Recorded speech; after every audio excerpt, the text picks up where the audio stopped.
Welcome sur ce podcast Les Croqueuses. Je suis Pauline pour vous guider, à la fois coach, formatrice, praticienne EFT, facilitatrice de cercles, de soins rituels et de stages.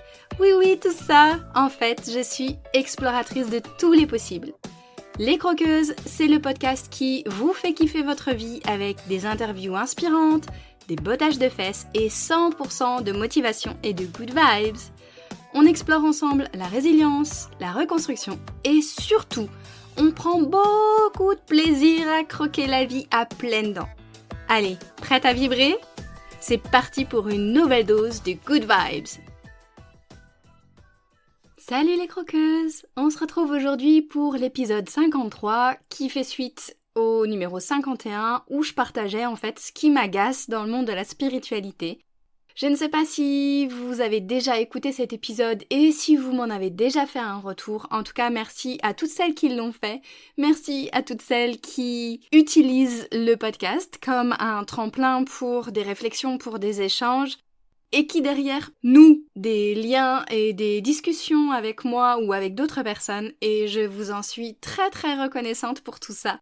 Donc pour faire suite à cet agacement que je vous ai parlé par rapport à toutes les dérives ou les possibles qu'on voit dans la spiritualité, eh bien cette fois-ci on va plonger plus profondément dans ma vision des choses, ma vérité, comme je précisais la dernière fois, avec comment vivre une spiritualité incarnée.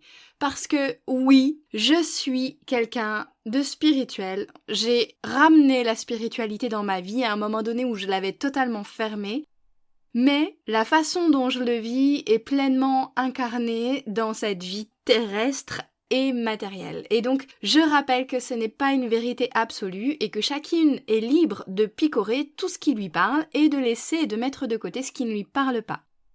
J'ai envie d'aborder ça après avoir constaté en fait certaines dérives justement dans le monde spirituel où, malheureusement, il y a des connexions spirituelles vers l'invisible, etc., qui peuvent être ouvertes, mais sans discernement et sans pleinement ancrage dans un équilibre entre toutes les énergies possibles, ce qui fait qu'il y a certaines personnes, malheureusement, qui peuvent se perdre totalement là-dedans et se déconnecter pleinement de leur quotidien, de ce qu'elles peuvent vivre dans leur vie terrestre. Oui, c'est un peu délicat tout ça, et justement, c'est ce qu'on va explorer.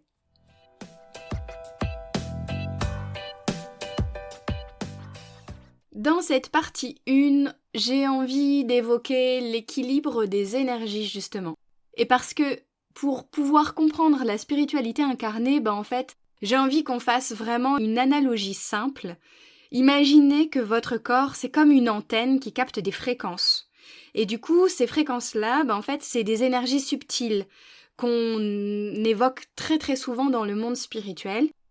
Et nos chakras sont des centres énergétiques, justement, qui sont souvent dans toutes les sagesses hindoues, dans certaines médecines traditionnelles et ancestrales, qui sont nommés comme tels et qui sont justement un peu comme des canaux de réception et d'émission.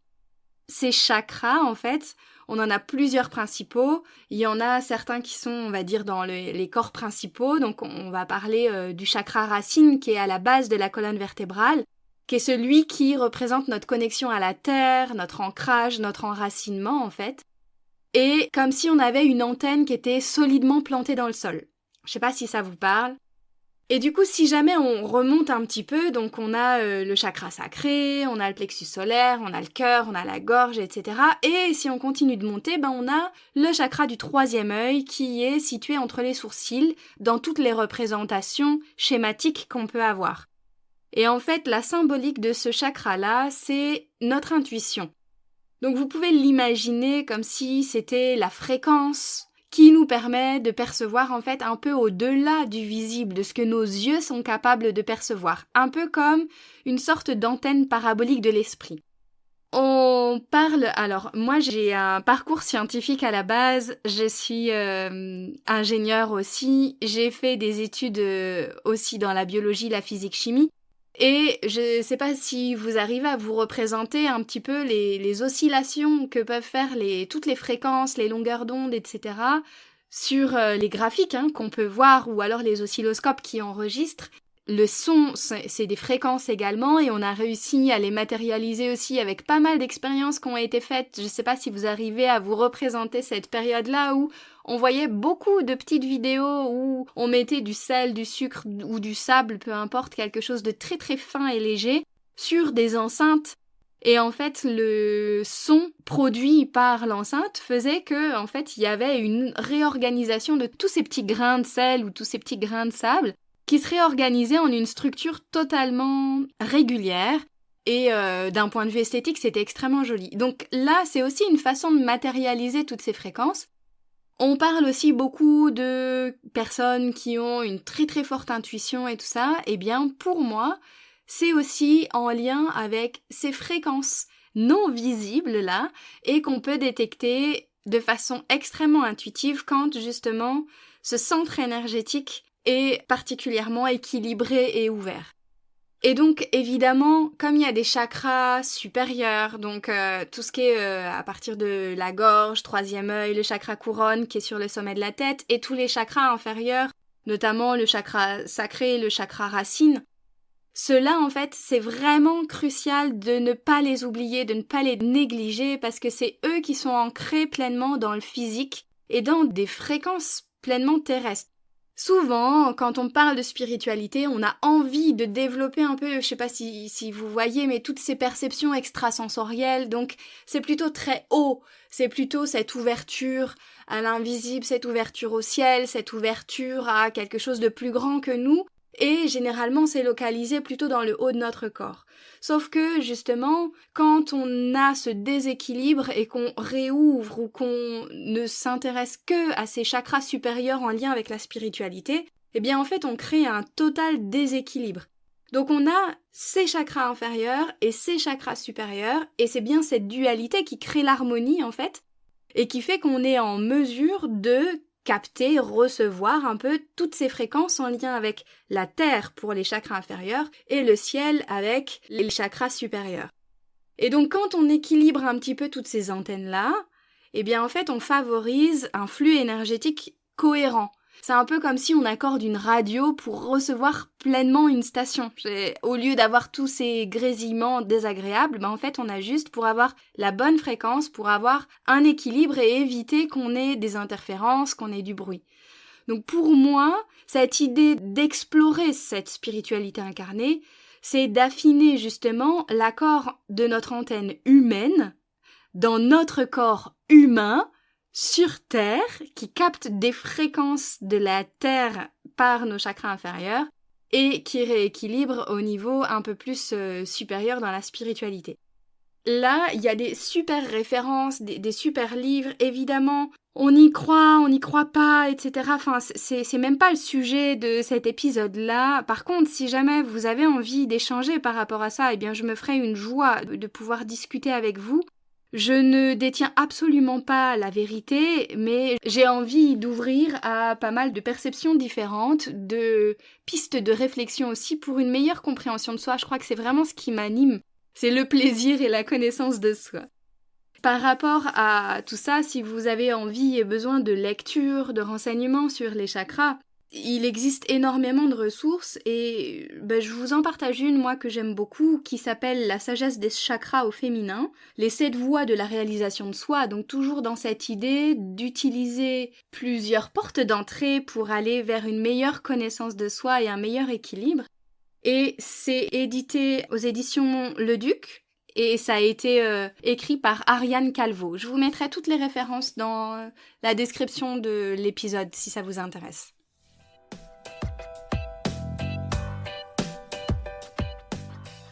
Dans la deuxième partie de cet épisode sur la spiritualité, sur comment est-ce qu'on peut vivre une spiritualité incarnée, j'ai envie de parler de Dawson Church, qui est un scientifique américain que j'aime beaucoup et qui a fait beaucoup d'études pour pouvoir, de cette curiosité qu'il pouvait avoir et de tout ce qu'il pouvait percevoir un petit peu dans ses perceptions extrasensorielles ou subtiles qu'il pouvait ressentir, il avait besoin de mettre des mots et des explications. Et donc moi, ça a nourri mon esprit scientifique de lire pas mal de ses ressources.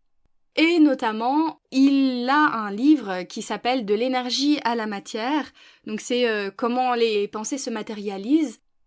J'ai envie qu'on parle un petit peu de ce livre-là parce que c'est l'idée d'une connexion intime entre la spiritualité, l'invisible, toutes ces fréquences, ces ondes, ces choses que, d'un point de vue scientifique, c'est très difficile à prouver.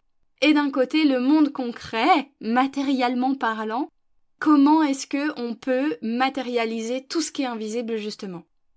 J'ai envie qu'on imagine, là encore, notre énergie intérieure, ce qui nous anime, nous, on peut l'appeler notre flamme, notre feu intérieur, bref, notre réservoir d'énergie, peu importe, comme si c'était une force invisible, en fait, mais qui était extrêmement puissante. Ben justement, avec les travaux de Dawson Church, eh bien, on voit comment est-ce que cette énergie-là, elle va se matérialiser dans notre réalité extérieure.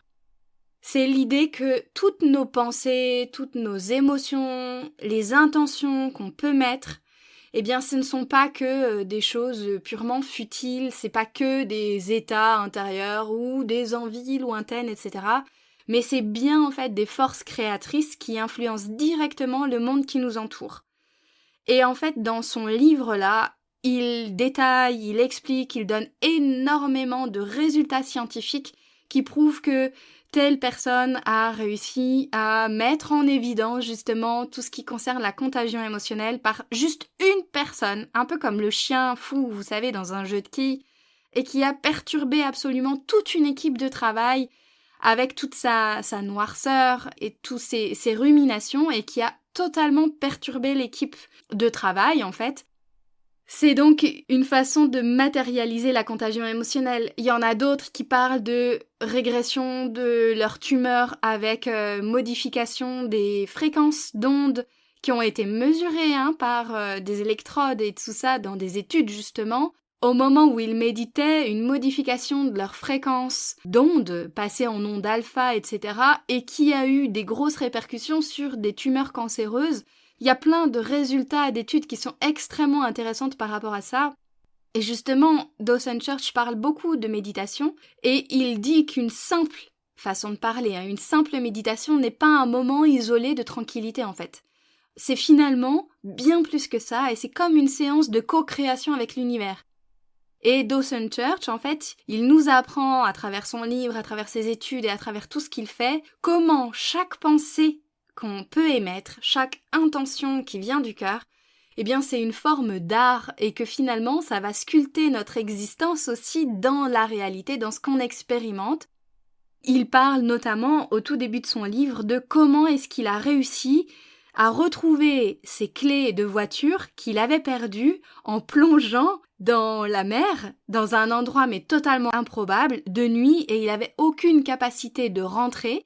Et en fait, ça, plus ça, plus ça, plus ça, mis bout à bout, avec des personnes extérieures à un moment donné qui interviennent, avec lui, avec ce qu'il a pensé, et il a réussi à retrouver ses clés, et c'est ça qui l'a fait se questionner beaucoup sur comment est-ce que, rien qu'en sachant que j'allais y arriver, dans un endroit où c'était profond, il faisait nuit, je connaissais pas, il y avait des courants, c'était mes clés de voiture et mon seul moyen de rentrer à l'hôtel dans cette ville que je ne connaissais pas, comment est-ce que tout ça mis bout à bout a fait que j'ai réussi et que mes clés se sont plus ou moins matérialisées devant moi. Évidemment, c'est pas un coup de baguette magique, vous le savez bien, cette formule-là, il n'y a pas de baguette magique, mais malgré tout, il y a quelque chose de l'ordre de nos pensées qui peuvent créer notre réalité aussi. Et ça, c'est quelque chose que j'expérimente extrêmement puissamment pour moi, dans mon propre parcours, en lien avec la maladie, en lien avec tous les traumas et les blessures que j'ai pu vivre dans ma vie de personne, dans ma vie d'humaine, dans ma vie de femme, et qui fait qu'à un moment donné, j'ai fait le choix de guérir et que ce choix-là s'est matérialisé de façon purement concrète et physique en fait. Et l'une des découvertes les plus puissantes de Dawson Church concerne justement la relation entre l'énergie et la guérison. L'idée que quand on canalise une énergie intérieure, donc propre à soi, elle peut avoir un impact extrêmement profond sur notre santé physique et mentale. Et pour ça, on peut aussi utiliser du coup la méditation, qui n'est pas juste un simple rituel spirituel, mais qui devient un acte concret de guérison, comme ce que je vous mentionnais tout à l'heure avec cette idée de modifier la fréquence des ondes cérébrales pour amener à un état plus ou moins à l'équilibre, de bien-être, etc., et qui peut avoir un effet au niveau cellulaire, vraiment, et éventuellement pouvoir modifier la régénération cellulaire. Et donc, la spiritualité selon Dawson Church, c'est pas le fait de s'évader de la réalité, c'est plutôt le fait de s'immerger consciemment dans notre réalité. Qu'en comprenant le rôle de notre énergie intérieure extrêmement puissante et créatrice, eh bien en fait on peut pleinement incarner notre spiritualité et on n'a plus ce déséquilibre entre ok, je pense quelque chose, je perçois quelque chose, j'ai envie de percevoir un petit peu cette spiritualité un peu dans l'invisible, mais d'un autre côté je me déconnecte totalement du concret, de la matière, etc. Non, c'est en intégrant et en comprenant tout ce qui se passe à l'intérieur de soi, finalement, on est en mesure de se créer, peut-être davantage, une réalité alignée avec nos aspirations les plus profondes. Il parle aussi beaucoup des bienfaits de l'EFT d'un point de vue physique, justement, et c'est quelque chose qui n'est pas forcément uniquement en lien avec la spiritualité, qui est bien plus large que ça, et que j'avais quand même envie d'évoquer ici parce que je ne peux être que convaincue des bienfaits de l'EFT quand je vois tout ce que ça m'apporte moi personnellement et ce que ça apporte à toutes les personnes qui font de l'EFT avec moi et évidemment avec d'autres personnes aussi.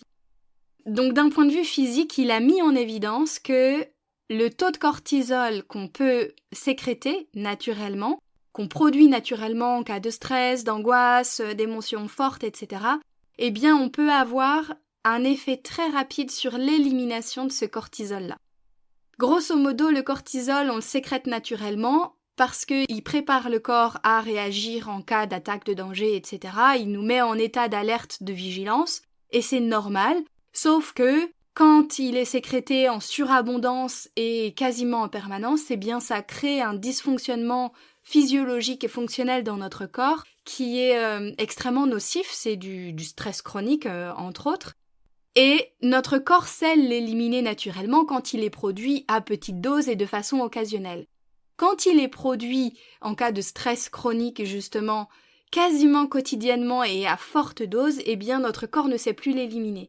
Et dans certaines études que lui a pu faire, eh bien il a mis en évidence qu'une thérapie par la parole peut à certains moments augmenter justement le taux de cortisol, puisque finalement on réactive un souvenir, mais qu'on ne l'évacue pas. Et quand on combine ça avec de l'EFT, qui engage pleinement le corps, eh bien en fait on obtient une diminution finalement de ce taux de cortisol qui peut avoisiner les 50%. Donc selon Dawson Church, ces recherches en fait démontrent que les thérapies qui engagent le corps tout entier sont souvent, je dis bien souvent mais pas toujours évidemment, plus efficaces que celles qui ne font appel qu'à l'esprit seul. D'où, pour moi, la nécessité d'allier l'énergétique, la spiritualité, la matière, l'esprit et le corps. Là aussi, je vous mettrai toutes les références vers un des livres de Dawson Church qui m'a beaucoup plu et dont je vous parle là aujourd'hui. Je vous mettrai tout ça dans la description de l'épisode.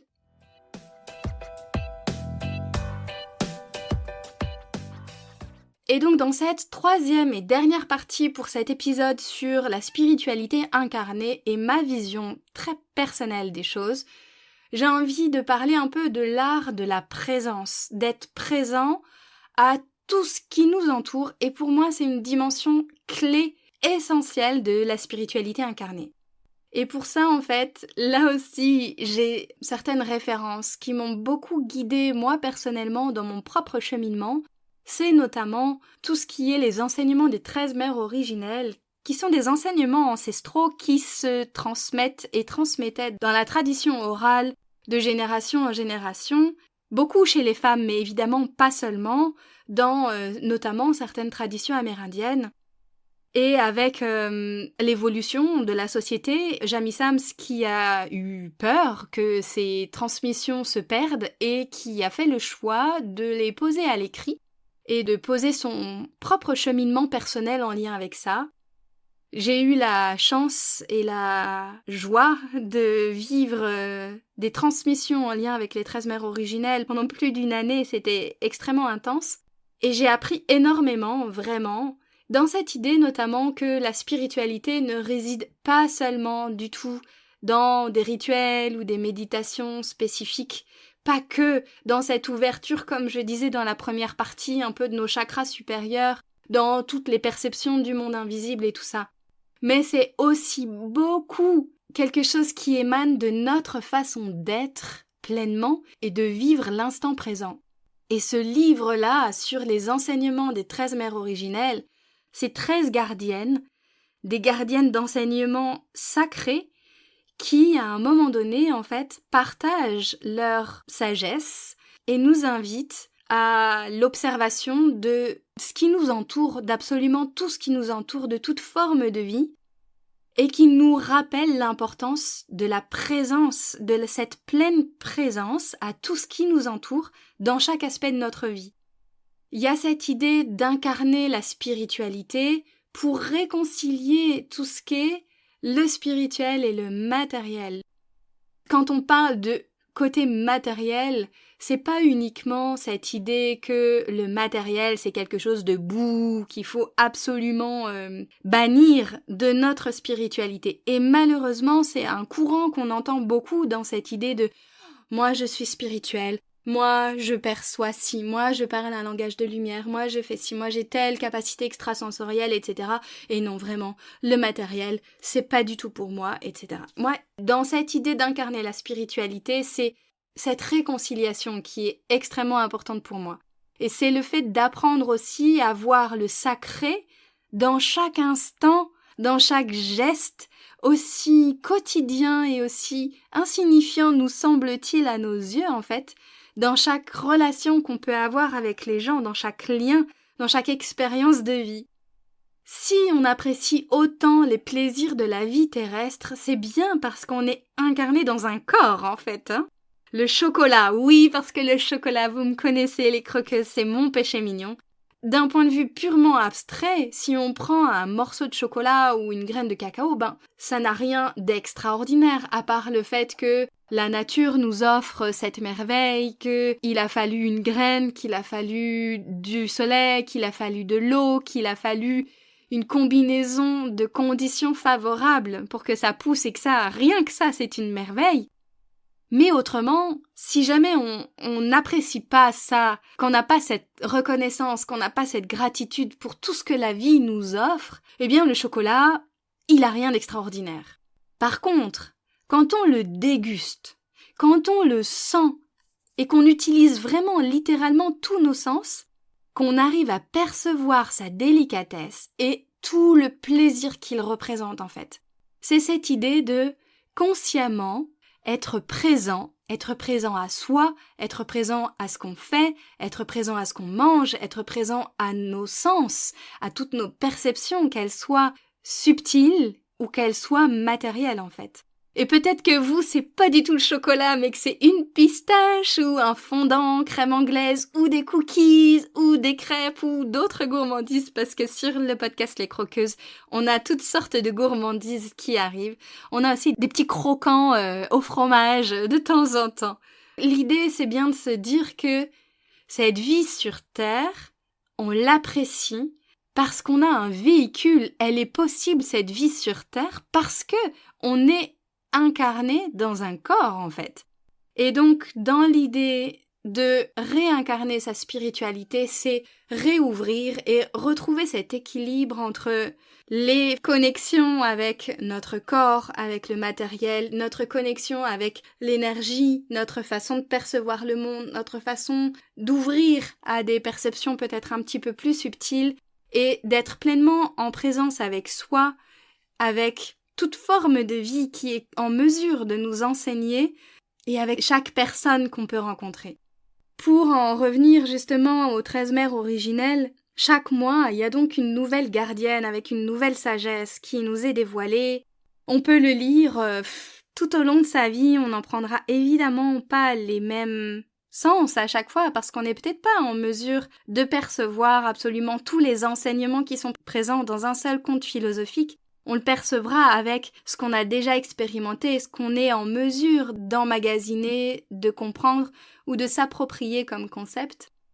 Et j'aime beaucoup l'idée d'être enseigné par toutes les formes de vie, aussi bien par la stabilité d'une roche qui a vu s'écouler des siècles. Je fais souvent une méditation dans mes stages, dans les cercles que je facilite avec des flocons, des flocons de neige qui nous enseignent aussi en fait. Il y a aussi tous les animaux, donc par exemple à un moment donné il y a une des gardiennes qui rencontre le renard et le renard en fait il est en mesure de rester immobile très très longtemps pour presque se faire oublier. Et à un moment donné, en fait, elle cherche à prendre cette lenteur et cette immobilité du renard pour être en mesure d'observer la nature dans ce qu'elle est et pas dans ce qu'elle a peur parce qu'on a des mouvements trop brusques.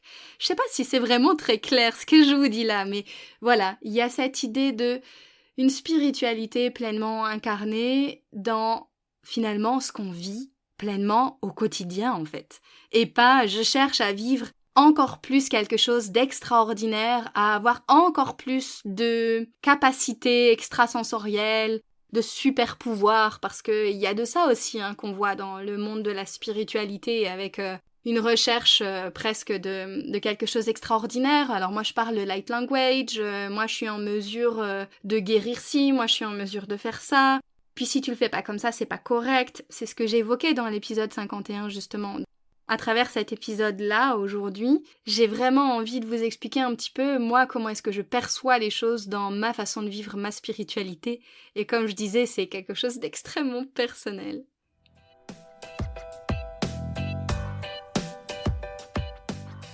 Et voilà les croqueuses, notre exploration de la spiritualité incarnée touche à sa fin. J'ai envie qu'on se souvienne que c'est pas une course, vraiment, cette idée d'incarner la spiritualité ou même de se réouvrir à la spiritualité, mais que c'est plutôt comme une danse harmonieuse qu'on vit en fait entre l'invisible et le matériel, dans l'idée d'équilibrer nos énergies, de comprendre le pouvoir de notre intention et de nos pensées qui peuvent être créatrices, et de finalement vivre aussi l'art de la présence à soi, de la présence au monde, dans la relation, dans la vie qui nous entoure et dans toute forme de vie, pour vraiment tout ça réussir à incarner pleinement notre spiritualité. Et n'hésitez pas à partager vos réflexions justement sur cet épisode. Et si vous souhaitez retrouver toutes les références de ces auteurs et de ces livres dont je vous ai parlé aujourd'hui, vous avez tout ce qu'il faut dans la description de l'épisode, ainsi que des découvertes de l'EFT et certains protocoles d'EFT qui peuvent être vraiment intéressants pour nous accompagner dans cette justement réduction du taux de cortisol d'un point de vue purement matériel et physiologique, et en même temps de pouvoir réconcilier le corps, l'esprit, les émotions dans tout ce qu'on vit en fait. L'EFT c'est mon outil chouchou et j'ai vraiment à cœur de vous le faire découvrir. On se retrouve de toute façon la semaine prochaine pour de nouvelles explorations et une nouvelle interview. D'ici là, je vous souhaite de continuer de croquer la vie à pleines dents en fonction de là où vous en êtes. Et voilà les croqueuses, c'est la fin de cet épisode. Merci à vous de l'avoir écouté jusqu'au bout. Si vous avez trouvé ma phrase gourmande avec le mot chocolat, n'hésitez pas à m'envoyer un message ou un commentaire. J'adore vous lire, échanger en direct avec vous pour parler de chocolat bien sûr, de gourmandise et de tous ces sujets qui nous touchent. Et si vous ne savez pas de quelle phrase gourmande je vous parle, vous pouvez filer écouter mon épisode 0 dans lequel j'explique tout ça. Et si cet épisode vous a plu, qu'il vous a apporté un peu d'énergie, d'élan et de la valeur, si vous vous dites que ce serait bien que d'autres femmes puissent l'écouter, n'hésitez pas à le partager et à le noter sur votre plateforme d'écoute favorite. C'est très rapide, notez le podcast en mettant des étoiles, ça l'aidera énormément à être visible pour qu'il touche encore plus de croqueuses. Merci à toutes celles qui le font déjà. Et vous pouvez aussi vous abonner pour être certaine de ne pas rater les prochains épisodes. Je vous souhaite une super journée ou soirée, où que vous soyez, avec gourmandise bien sûr. À la semaine prochaine pour une nouvelle dose de pétillance, d'inspiration et de bonne humeur.